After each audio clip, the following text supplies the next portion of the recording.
Gracias por su asistencia. Estamos bastante regulares en esta actividad mensual que tenemos. Licenciada, ¿qué se presentó a usted? Sí, soy yo, de la Universidad de Salvador. Yo me presenté temprano para algunos que estaban. Anteriormente, el mes pasado, estuvo la otra compañera, como les dije, temprano, ¿verdad? Y actualmente yo voy a estar aquí con el doctor Solano y con todo el equipo de la Licenciada Valle. Vamos a estar presentes. Cualquier cosa, estoy para servirles. Gracias.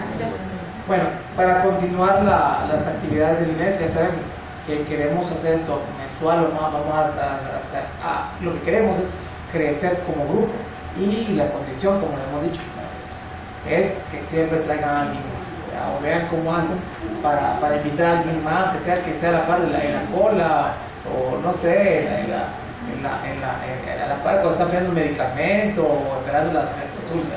Sí, ustedes que saben, hay unas cosas que te llevo, bueno, nos vemos aquí, nos vemos. Sí.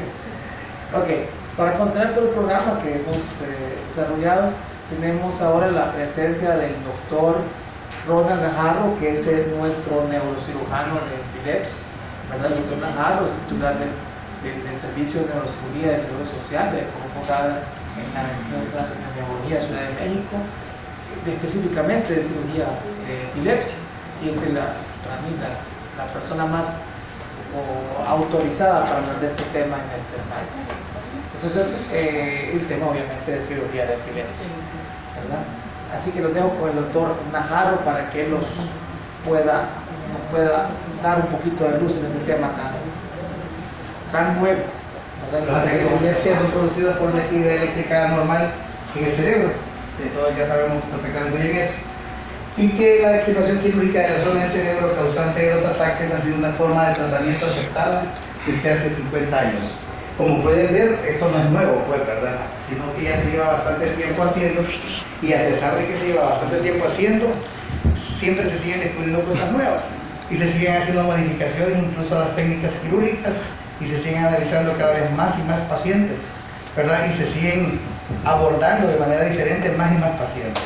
Ahora, es importante, bueno, gracias a nuevas técnicas y nuevas maneras de identificar, se va a extirpar. Todo se lo debemos a estas dos personas, ¿verdad? Que se dedicaron prácticamente a estudiar la epilepsia, y el neurólogo es el que está de pie y el neurocirujano es el que está sentado. Entonces, gracias a estas dos personas, pues se ha logrado un desarrollo, pues, en esta enfermedad, ¿verdad? Para poder ser abordada. Este tipo de cirugía puede ser utilizada tanto en niños como en adultos, ¿verdad? Y no es un tratamiento adecuado para todas las personas con epilepsia, eso es bien importante, ni para todos los que tienen poco control de los ataques. Vamos a ver poco a poco la selección que se tiene que hacer de cada uno de los pacientes a los que se puede beneficiar con la cirugía, ¿verdad? Entonces, al tratar de decidir si un adulto o un niño se va a beneficiar de la cirugía, como médicos tenemos que saber que si realmente la epilepsia es un problema para el paciente, ¿verdad? Aquello, pues todos saben, pues, que aquellos ataques que se dan, que ya interfieren con el diario desempeño de las funciones del paciente. Es el tipo de ataque que puede ser aliviado por una operación. Hemos hecho todo lo posible por controlar los ataques con medicamentos, dieta u otro tratamiento.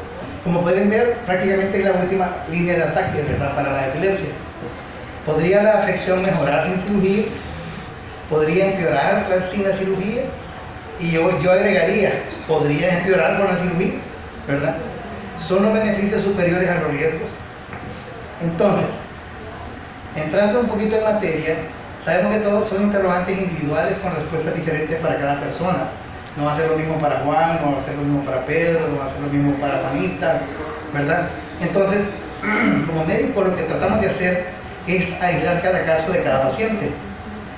Entonces, de acuerdo con los antecedentes médicos del paciente o de su familia, exámenes físicos y médicos, y toda una serie de pruebas prequirúrgicas.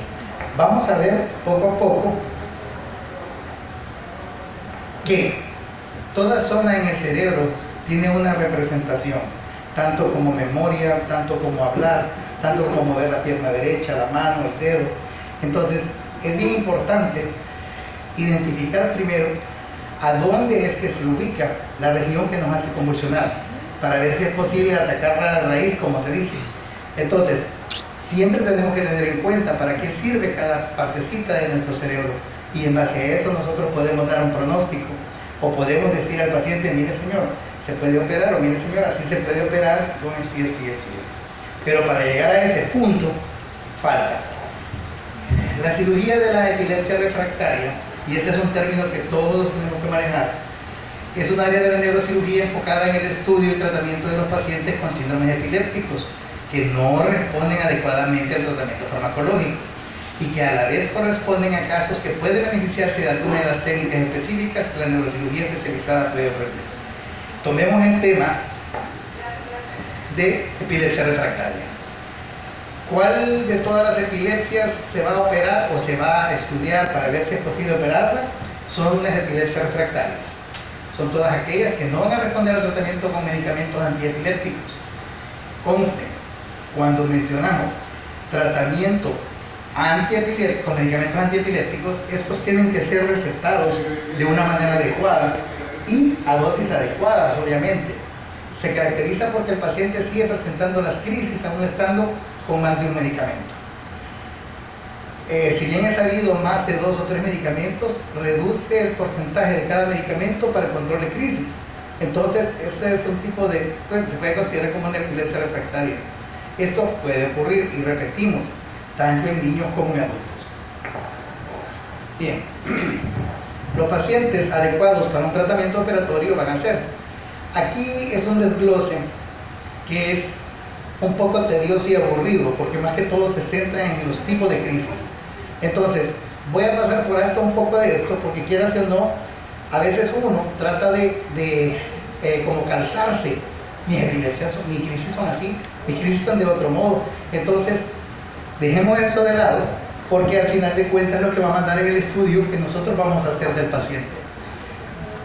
Los ataques que se inician en una o más zonas del cerebro se conocen como ataques parciales simples o complejos. Los ataques pueden tomar diferentes formas, dependiendo del sitio del cerebro en que se originen. El cerebro se divide en zonas llamadas lóbulos. Todos hemos visto un cerebro en dibujo y sabemos que tiene un hemisferio izquierdo y un hemisferio derecho.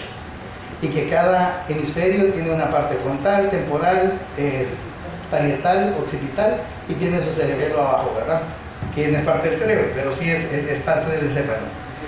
Entonces, hay dos, sabiendo eso, sabemos que hay un sinfín de técnicas que se pueden utilizar para combatir lo que es la epilepsia. Una de ellas es la lobectomía.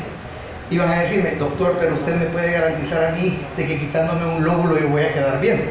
Entonces, de eso se trata esto, de realizar un estudio completo del paciente. Y es bien importante esto, y es lo que más yo quisiera que se llevara en este día hoy. Es importante saber, como mencionaba, qué tan importante o qué tanto problema nos está dando estas crisis epilépticas como para poder nosotros no sacrificar funciones tan importantes, porque eso va en contra del acto quirúrgico. Por ejemplo, no vamos a mutilar a alguien por quitarle la epilepsia, a no ser que sea un estado epiléptico y que esto le vaya a comprometer la vida. Entonces ahí vamos, vida versus función, ¿verdad?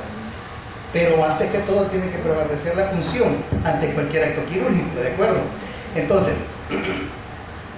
hay una técnica que se llama lobectomía temporal, que es una de las más exitosas para el combate de la epilepsia, pero muchas veces se tiene que realizar una hipocampectomía y a veces una amigdalectomía. Entonces muchas veces vemos comprometida una parte de la memoria a corto plazo. Entonces ahí es donde yo les digo a ustedes qué tanto tenemos que valorar el ver de someterse a un acto quirúrgico versus lo que se tiene que sacrificar. Ahora, ustedes me van a decir, doctor, pero las convulsiones son 80 diarias. Ok, entonces es de valorar y de ver qué tan factible y qué pronóstico se les puede dar. ¿De acuerdo? Recordemos que, y a mí me gustaría que esto de la cirugía fuera 2 más 2 es 4, pero no siempre es así.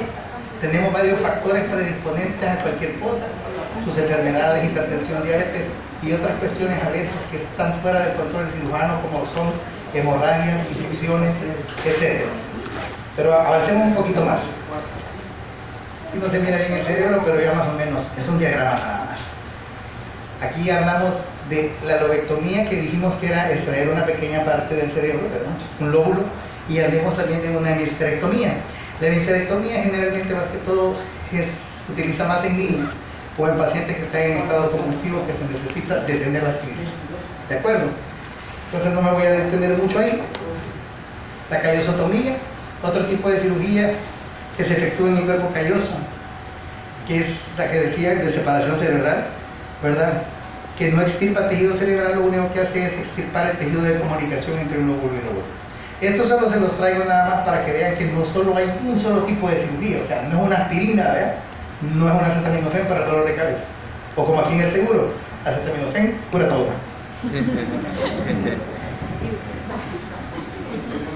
Entonces, tenemos la callosotomía. ¿En qué tipo de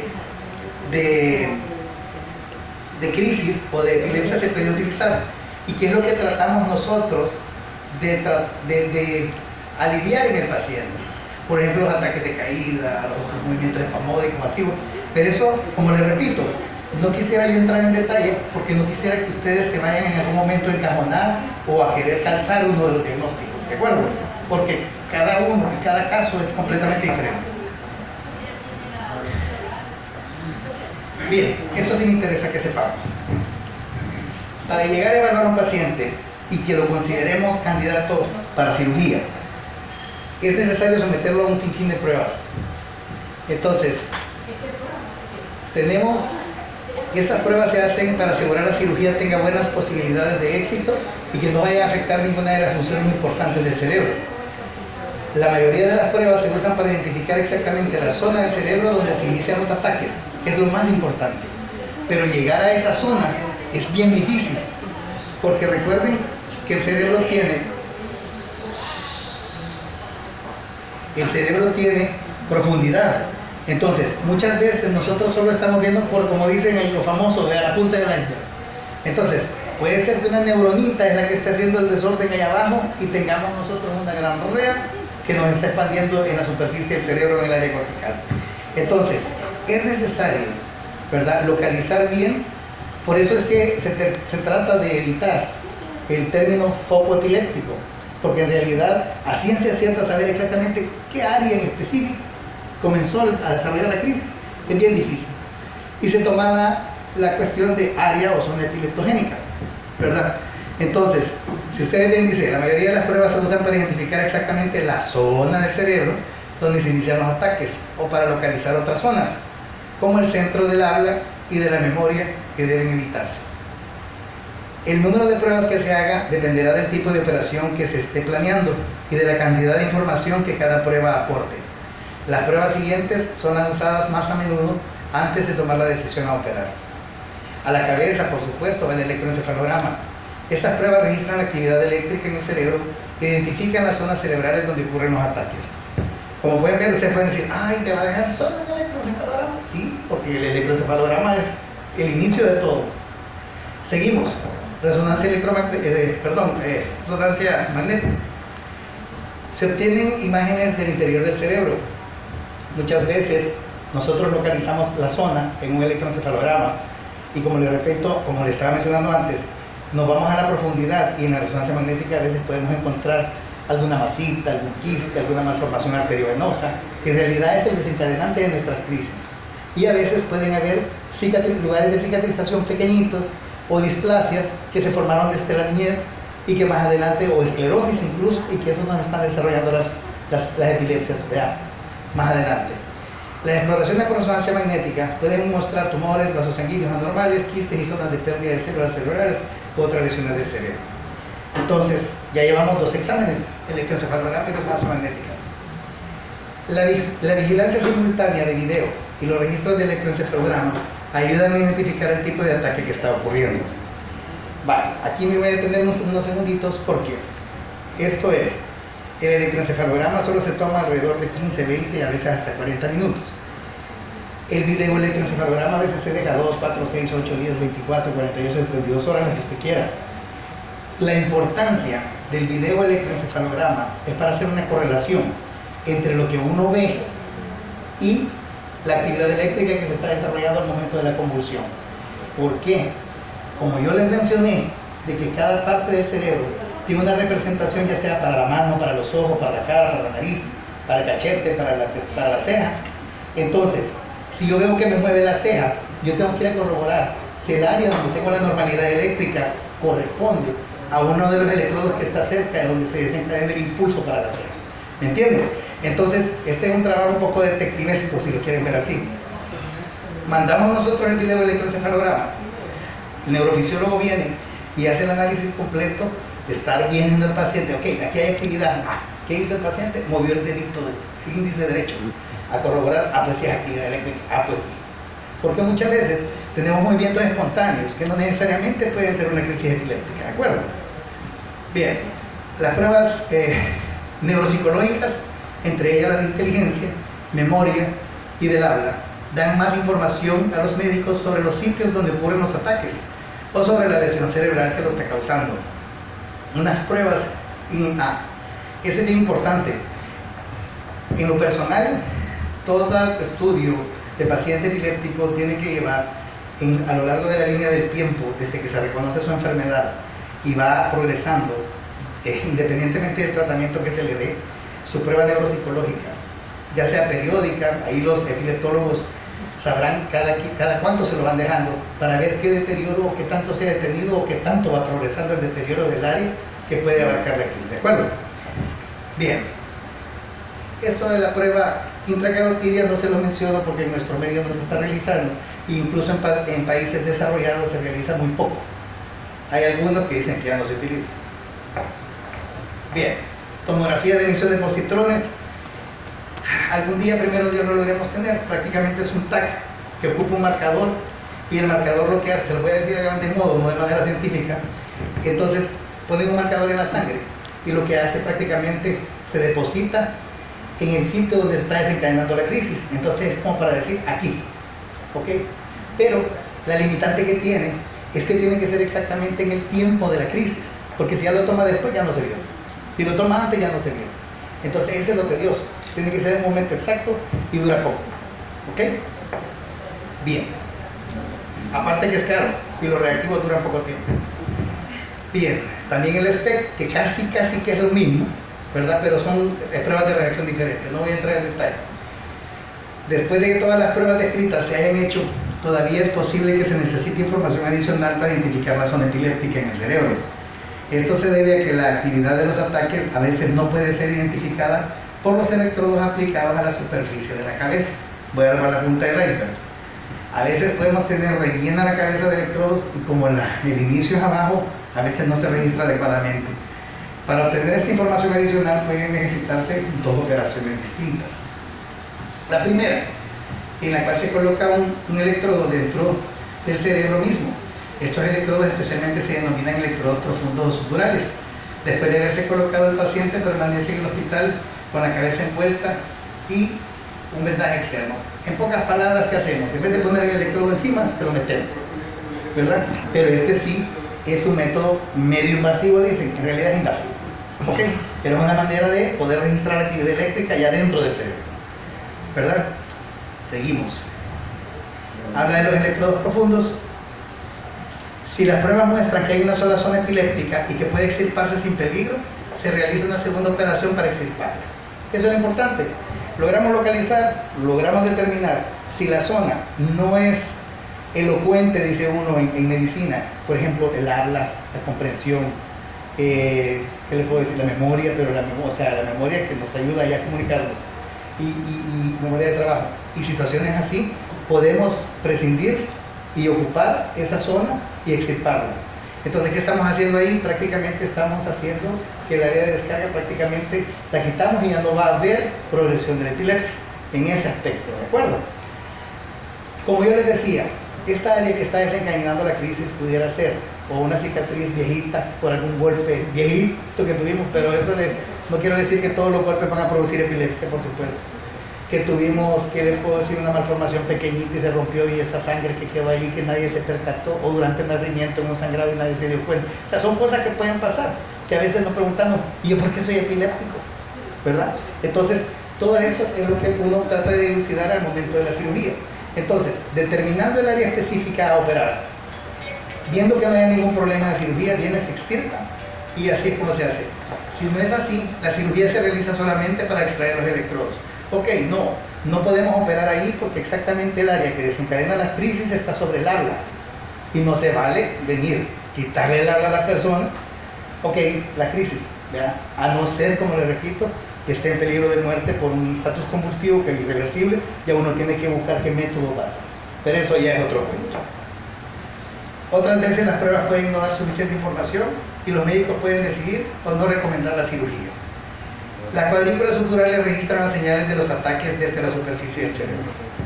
Ya les vamos a mostrar. Estos son los electrodos profundos, que prácticamente son unos electrodos pequeñitos que van insertos en el cerebro. ¿Ok? Antes me voy a adelantar aquí. Este es el otro tipo de electrodos que van sobre el cerebro. ¿De acuerdo?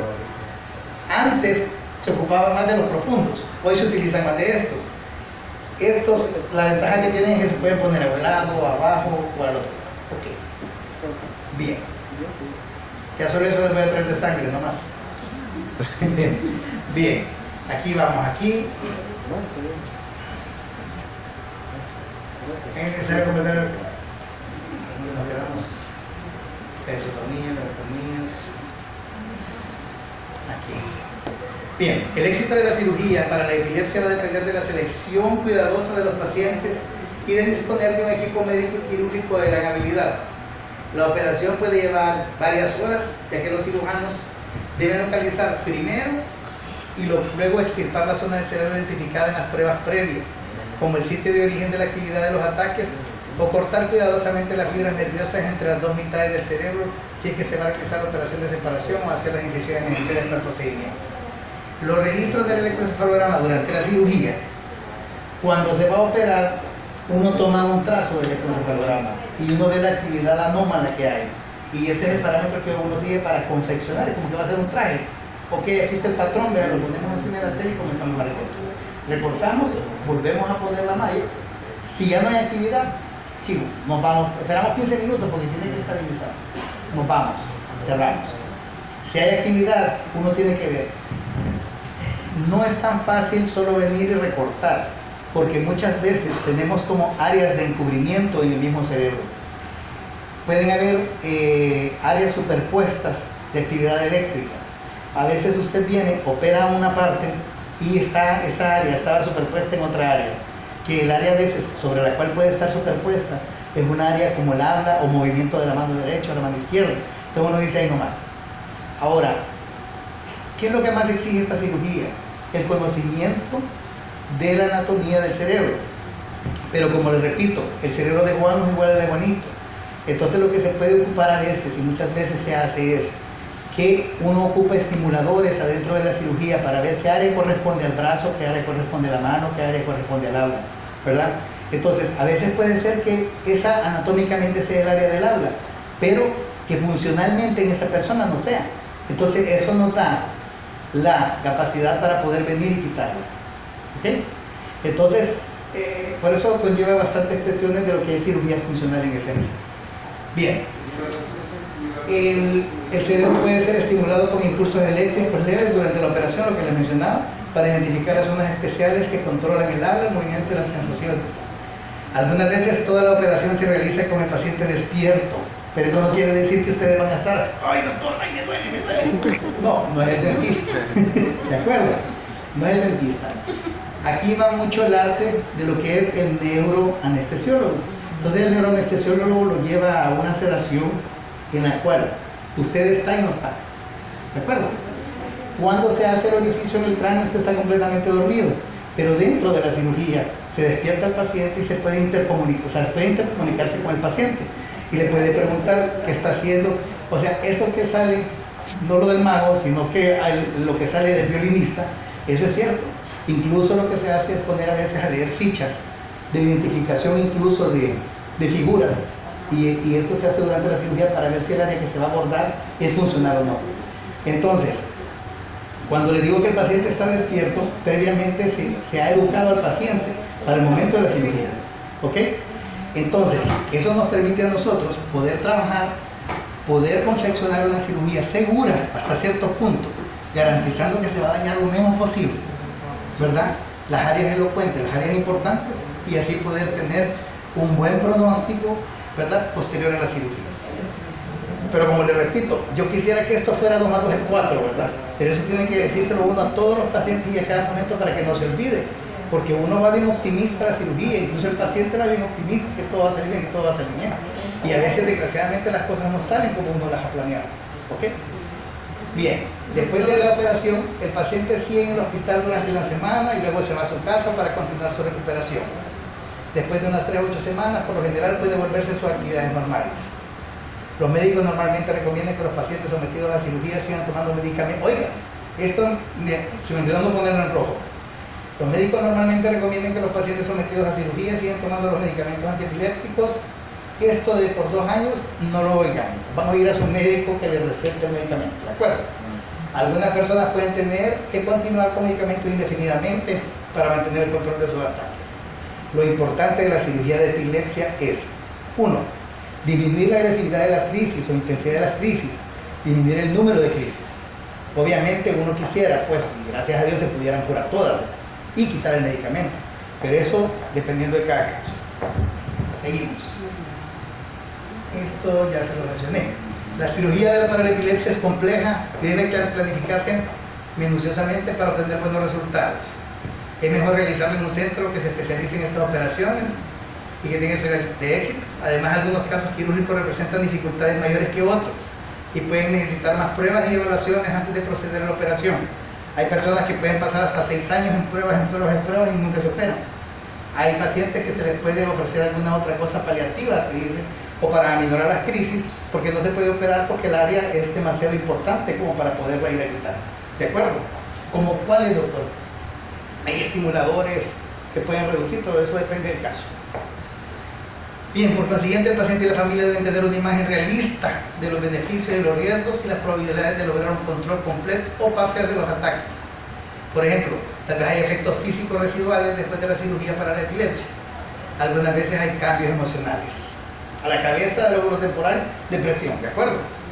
La gente puede desalentarse si sus ataques no desaparecen completamente o si tienen que seguir tomando el medicamento o al menos por un tiempo después de la cirugía.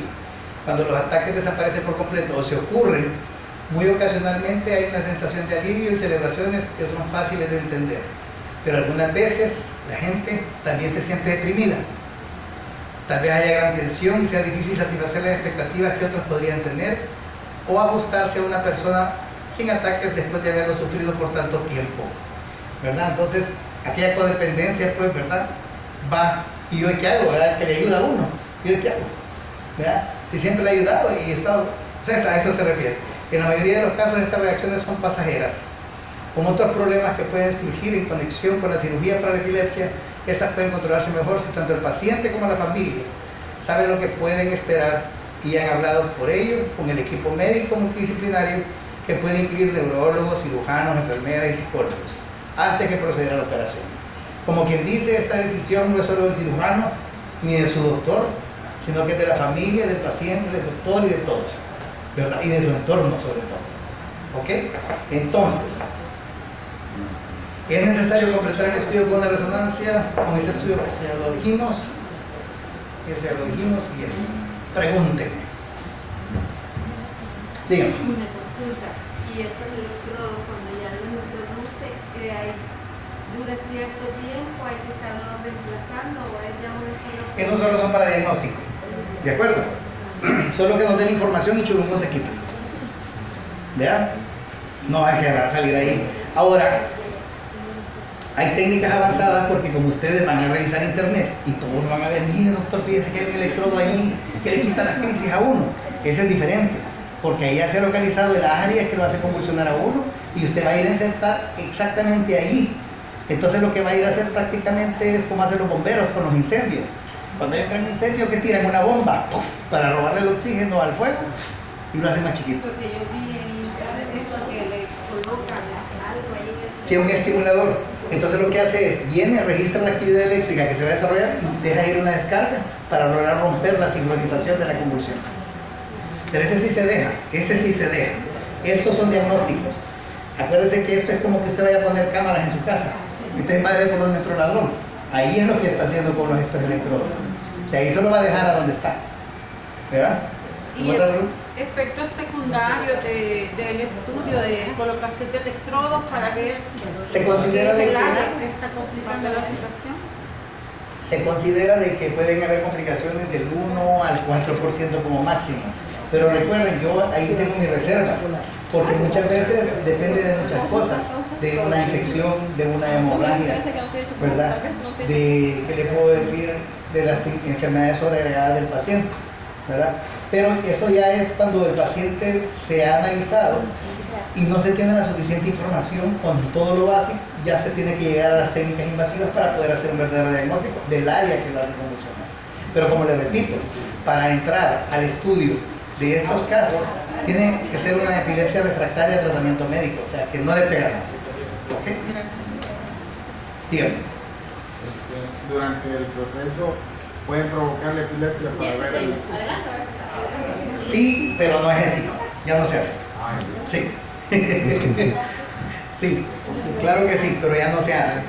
Hay estudios que sí lo consideraron en algún momento, pero se considera, o sea, no ético y demasiado cruel querer desencadenar una convulsión.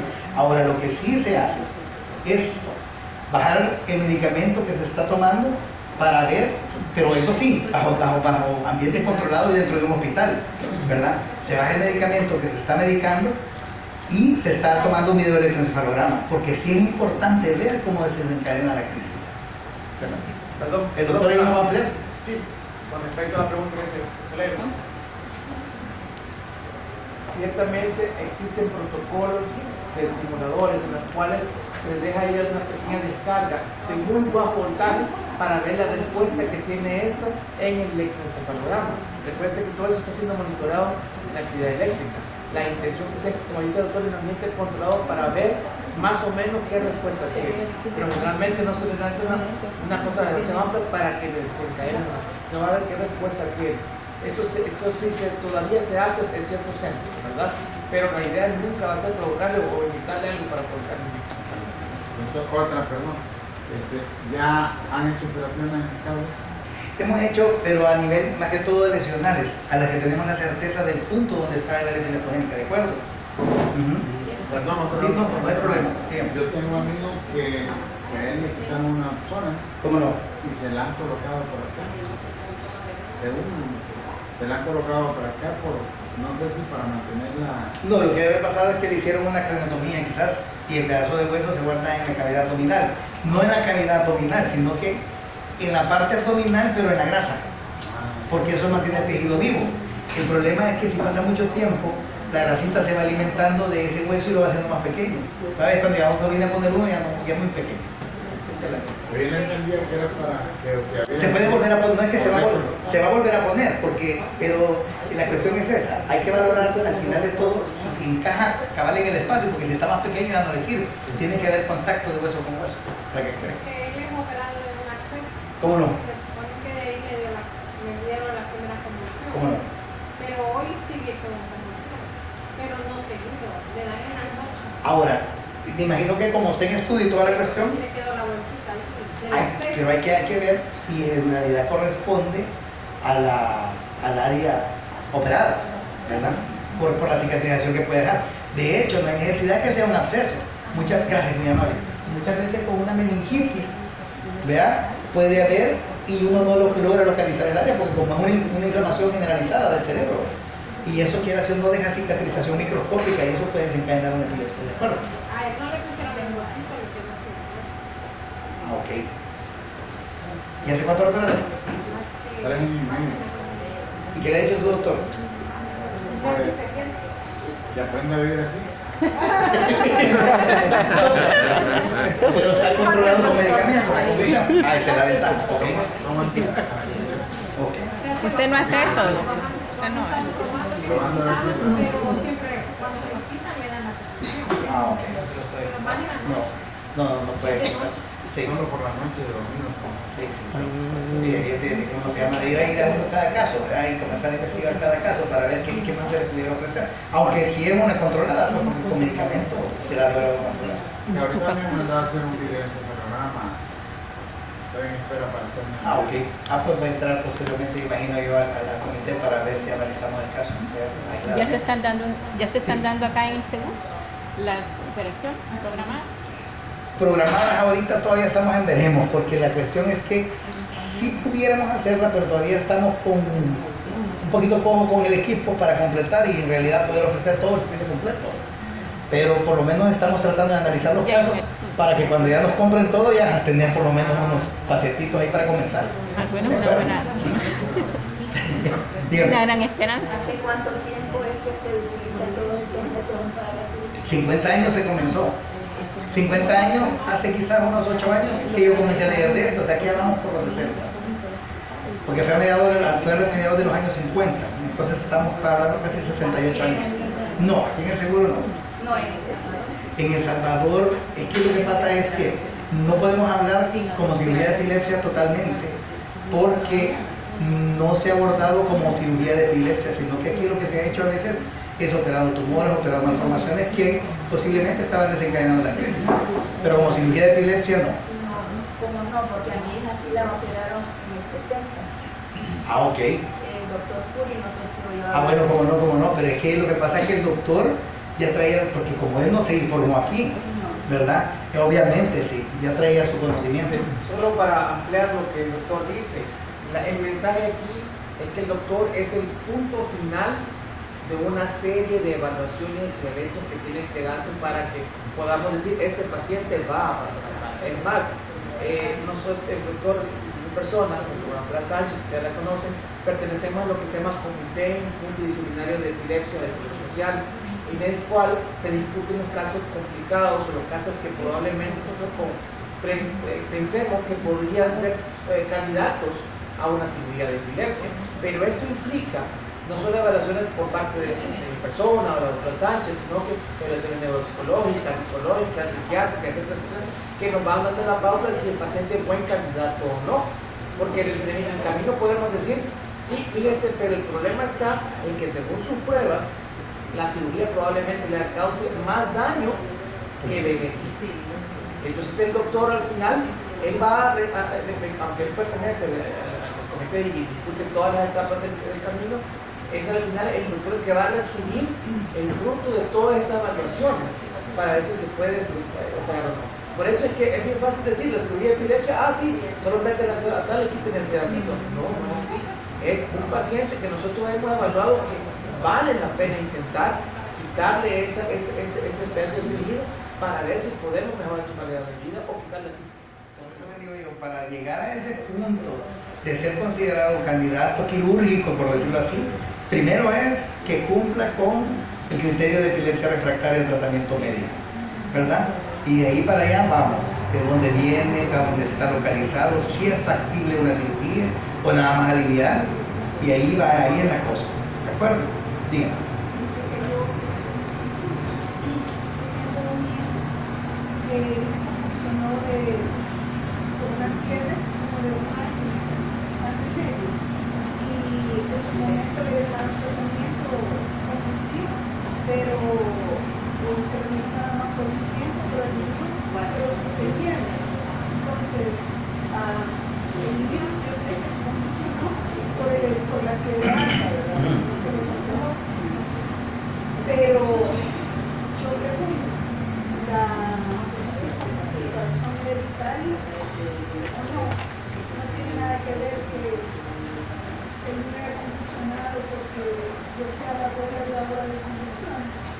No, o sea, no es un predisponente así per se, ¿verdad? Que como el cáncer de mama que está bien relacionado y establecido de que, ¿verdad?, se va a pasar de generación en generación. Genéticamente un porcentaje de cada cosa se lleva, pero no es un predisponente para, ¿de acuerdo? Así que tranquilo, o sea, no es así. Bueno, ¿alguna otra pregunta? Estamos en la orden. Y si no se recuerdan ahorita, se la hacen saber al doctor con gusto. O podemos hacer las preguntas en el Facebook. Ah, por supuesto que sí. Ahí vamos a poner un foro, ¿me parece? Excelente. Sí, de hecho, todos están Ya invitados. estamos en el foro. Ya estamos en el foro. Se De da hecho, la pregunta, yo me meto y ahí comenzamos a responder. lo vamos a incluir a usted en el grupo de Facebook entonces, Por pues. supuesto, claro que sí, a la orden. Y todos ustedes están invitados también. Gracias por la atención.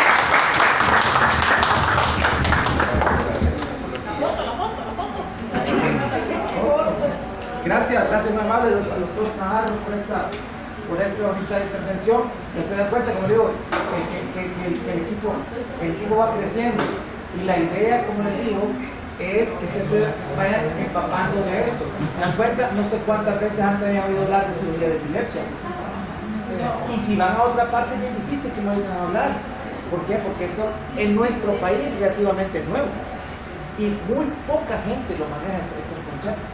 Y la idea es que esto se vaya, tal vez no todos vamos a ser candidatos a esto, pero algunos sí se van a beneficiar de esto. Y esa es la idea, que vayamos conociendo que no sea algo realmente desconocido. En la próxima cita es, ¿qué nos queda el programa? De marzo. Muy bien, entonces esperamos que seamos más. Pues, y a continuación la foto. La foto. Gracias. Gracias.